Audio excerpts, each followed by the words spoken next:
TV7 Israel News is made possible thanks to your generous donations. Shalom, good evening. This is TV7's Israel News broadcast to you from Jerusalem. And in today's top stories, Prime Minister Benjamin Netanyahu asserts that Israel fights for absolute victory in its war on the fanatical axis of evil led by Iran. IRGC Commander Major General Hussein Salami vows that Israel will face bitter consequences for its attack on Iran. Egyptian President Abdel Fatah al-Sisi announces a new initiative in an attempt to achieve a hostage release deal. Israel is the barrier in Iran's belligerent pathway as Jerusalem is determined to thwart its malicious intentions. Following Israel's successful attack on Iran during the early hours of Saturday, Defense Minister Yoav Gallant visited the Israeli Air Force Operations Headquarters, where he addressed those officers who commanded Operation Days of Repentance. We must remember the basis for the attack. The Iranians attacked us with roughly 300 surface-to-surface ballistic missiles in 2 periods, and with hundreds of UAVs and cruise missiles.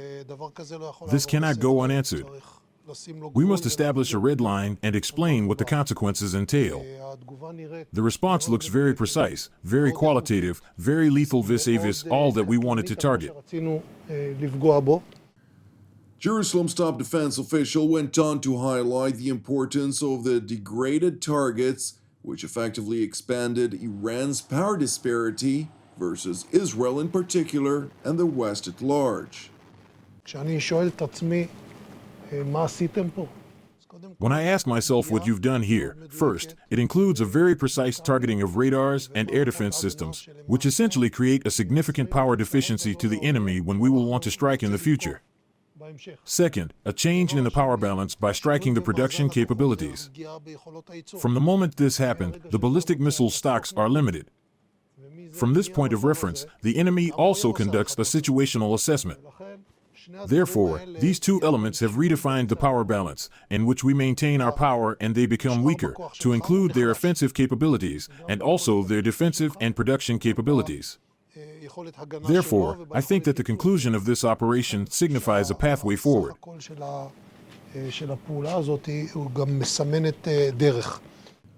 Meanwhile, in Iran, Foreign Minister Abbas Araghchi, in an audio recording to a regime-run media outlet, addressed Israel's strikes on Iran, amplifying the United States' involvement in the attack.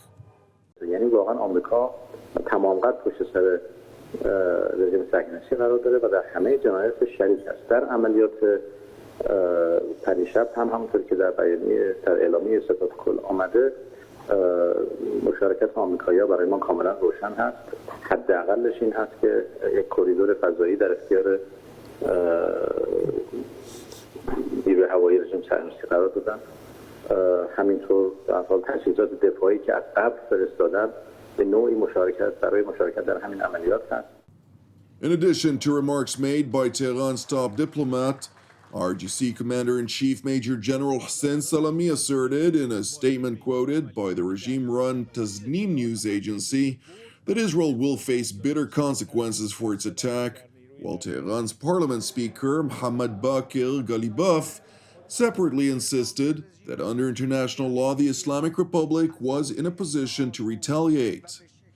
اقدام نظامی رژیم صهیونیستی علیه ایران از روی انفعال بود و به شکست دیگر برای این رژیم تبدیل شد. اما جمهوری اسلامی ایران در چارچوب حق ذاتی دفاع مشروع و ماده 51 منشور ملل متحد خود را محق به دفاع از خود می‌داند و پاسخ به این تجاوزگری قطعی با رعایت اقتضاعات خواهد بود.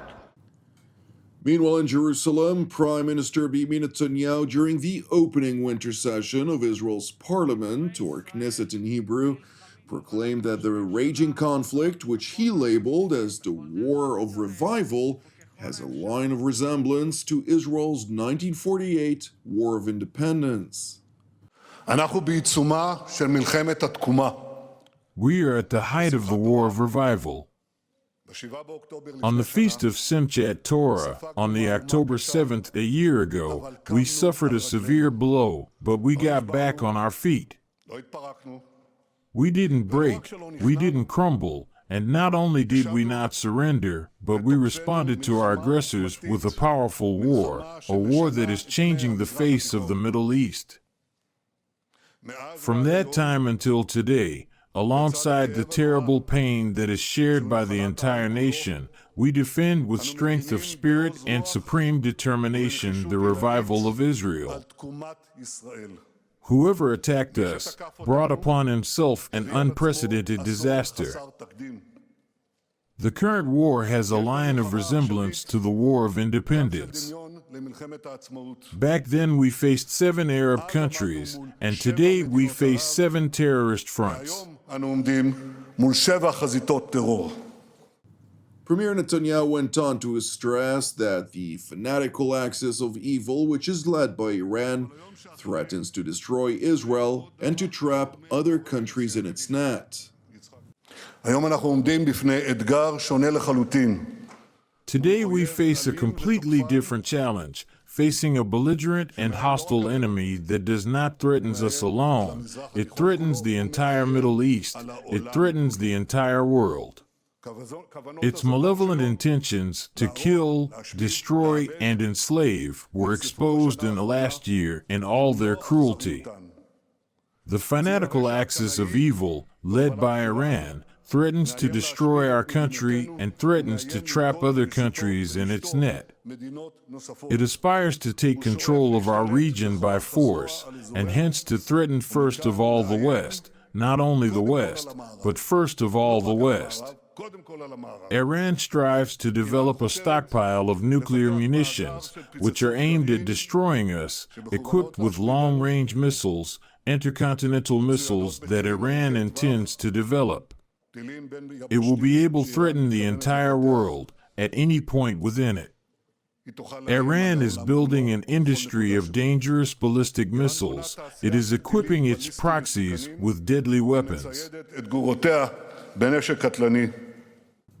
Netanyahu further proclaimed that the State of Israel is the barrier in Iran's belligerent path to regional hegemony.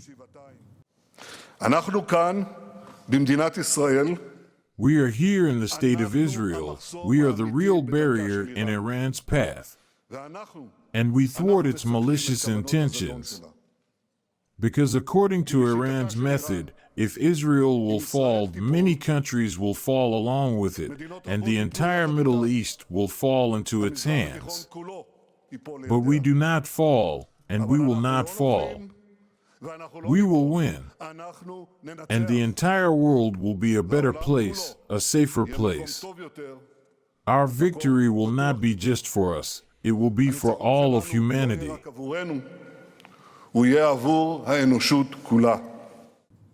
The Israeli Prime Minister continued by reasserting Israel's war aims, which Netanyahu insists defines the meaning of absolute victory. In this war of revival, we have pathway, and we established clear goals. At the beginning of the war, I defined the main objectives of the campaign, and we are working consistently to achieve them. The elimination of the governing and military capabilities of Hamas in the Gaza Strip and the return of all our precious hostages back home. We have returned many, over half, but unfortunately I can say more than half of those living, because we have not returned them all, and we will return them all, both the living and the deceased. We will not relent. Even in these very moments, these very days, we are looking for ways, we are applying the means, we will bring everyone home without exception. And we also stipulated thwarting any future threat from Gaza to Israel and returning the residents of the south and the north safely to their homes. This is the meaning of absolute victory, not as a mere headline utter into space, nor rhetoric void of substance, rather the opposite. The absolute victory is an orderly and consistent work plan, which we fulfill step by step.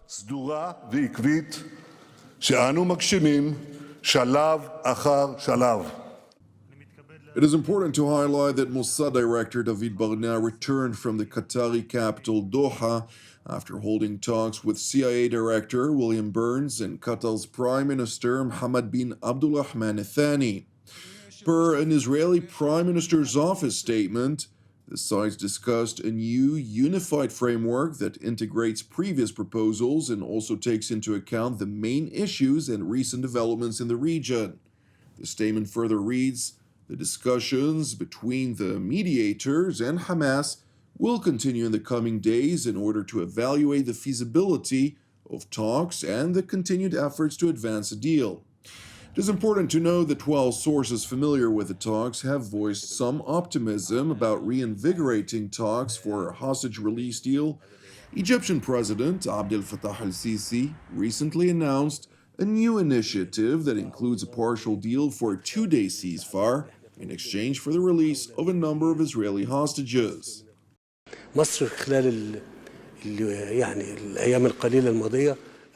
In Egypt, during the past few days, efforts have been made to move the situation towards a 2-day ceasefire during which 4 hostages would be exchanged for some prisoners held in Israeli jails.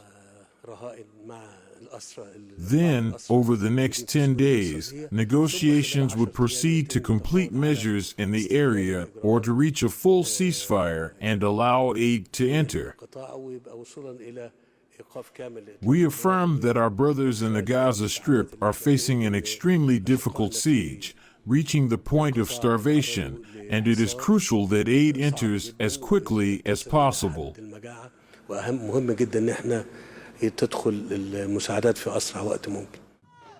Meanwhile, in the streets of Tel Aviv, Israeli relatives of hostages in Hamas captivity following Israel's strike on Iran are voicing concerns about prospects of a wider Middle East war, threatening chances for breakthrough in efforts to save the captives. Today marks day 386 that our loved ones are held in Hamas captivity in the hell that is in Gaza. In the wake of Israel's attack on Iran, we fear a regional escalation which will distance us further from a life-saving hostage release deal and sentence our loved ones to death in captivity. 10 days have passed since the elimination of Sinwar, the terrorist mastermind behind the heinous October 7th attack.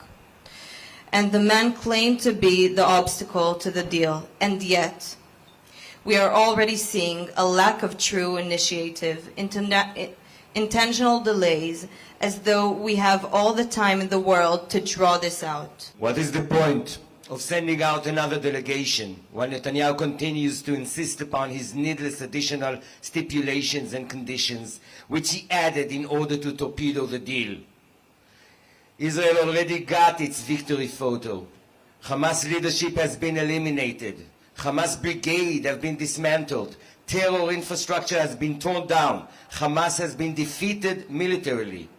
Why then has the government not presented any initiative for a deal which would bring all our hostages home? Why has the government not gone back to the deal Israel presented in May, which Hamas agreed to in July, a deal Hamas has repeatedly agreed to in the months since? Thank you for watching TV7 Israel News. I would like to encourage you initially to pray for the peace of Jerusalem and salvation of Israel. Separately, if you're blessed by our productions such as TV7 Israel News, Deep Dive, Jerusalem Studio, and much more, which are all exclusively donation-based, please consider supporting our programs with a donation. You can do so via our website at www.tv7israelnews.com. I'm Jonathan Hessen, wishing you an Erev Mevorach, and God willing, we will see you during our next update. Until then, Shalom from Jerusalem.